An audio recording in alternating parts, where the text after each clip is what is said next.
अहमदाबाद में Boeing 787-8 Dreamliner plane किस वजह से क्रैश हुआ, इसका जवाब तो जांच के बाद ही सामने आ पाएगा। लेकिन इस दिल दहला देने वाले दुखद हादसे ने फिलहाल अमेरिका की विमान निर्माता कंपनी बोइंग को सवालों के घेरे में खड़ा कर दिया है। बोइंग दुनिया की सबसे पुरानी और दूसरी सबसे बड़ी विमान निर्माता कंपनी है। इसकी स्थापना 1916 में हुई थी। यही वो कंपनी है जिसने एविएशन के क्षेत्र में दुनिया भर में क्रांतिकारी बदलाव किए।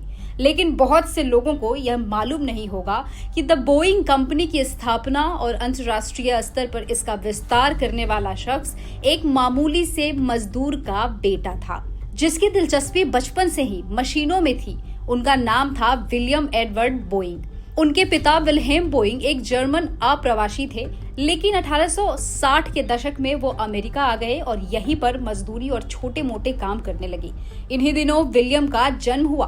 आगे चलकर विलियम के पिता ने लकड़ी के व्यापार में हाथ आजमाया और उनका ये काम जल पड़ा। इस काम में उनके परिवार की आर्थिक स्थिति थोड़ी सुधरने लगी, लेकिन दुर्भाग्य ये कि विलियम बोइंग जब सिर्फ 8 साल के थे तभी उनके पिता की मृत्यु हो गई, जिसके बाद उनकी मां ने दूसरी शादी कर ली। हालांकि जिंदगी के इस संघर्ष में भी विलियम ने हार नहीं मानी। 1903 में उन्होंने इंजीनियरिंग में दाखिला लिया, लेकिन डिग्री पूरी किए बिना ही उन्हें पढ़ाई छोड़नी पड़ी।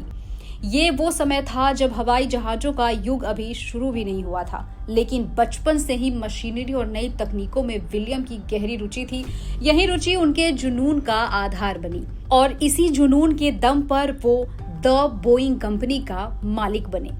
दरअसल 1903 में राइट बंधुओं ने पहली बार मानव युक्त विमान से उड़ान भरकर पूरी दुनिया में उड्डयन के प्रति उत्साह का एक माहौल बना दिया था, जिसके बाद 1910 में विलियम बोइंग को लॉस एंजलिस में एक एयर शो के दौरान पहली बार अपनी आंखों से हवाई जहाज देखने का मौका मिला। बचपन से ही मशीनों में दिलचस्पी रखने वाले विलियम एयरक्राफ्ट की तकनीक से इतने प्रभावित हुए कि उन्होंने जुनून की हद तक इस क्षेत्र में रिसर्च करना शुरू कर दिया।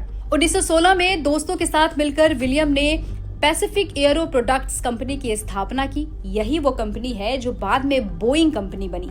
इस कंपनी ने सबसे पहले एक लकड़ी से बना फ्लोट प्लेन बनाया था, जिसे विलियम ने खुद डिजाइन किया था। इस तरह द बोइंग कंपनी की शुरुआत हुई और देखते ही देखते बोइंग ने एविएशन की पूरी दुनिया को अपने कब्जे में ले लिया।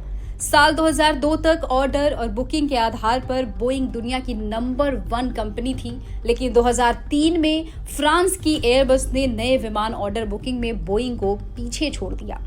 भारत की ज्यादातर एयरलाइंस इन्हीं दोनों कंपनियों के विमान ऑपरेट करते हैं। और आखिर में ये भी बताते चले कि 2024 में नासा का जो स्टार लाइनर अंतरिक्ष यान सुनीता विलियम और बुच विल्मोर को लेकर अंतरिक्ष मिशन पर गया था, उस स्टार लाइनर का निर्माण भी द बोइंग कंपनी ने ही किया था। हालांकि स्टार लाइनर में आई तकनीकी समस्याओं की वजह से सुनीता और विल्मोर की वापसी में जो देरी हुई, उसने बोइंग की प्रतिष्ठा को काफी नुकसान पहुंचाया और अब अहमदाबाद में बोइंग 787-8 ड्रीमलाइनर दुर्घटनाग्रस्त होने की वजह से यह कंपनी एक बार फिर से चर्चा में है।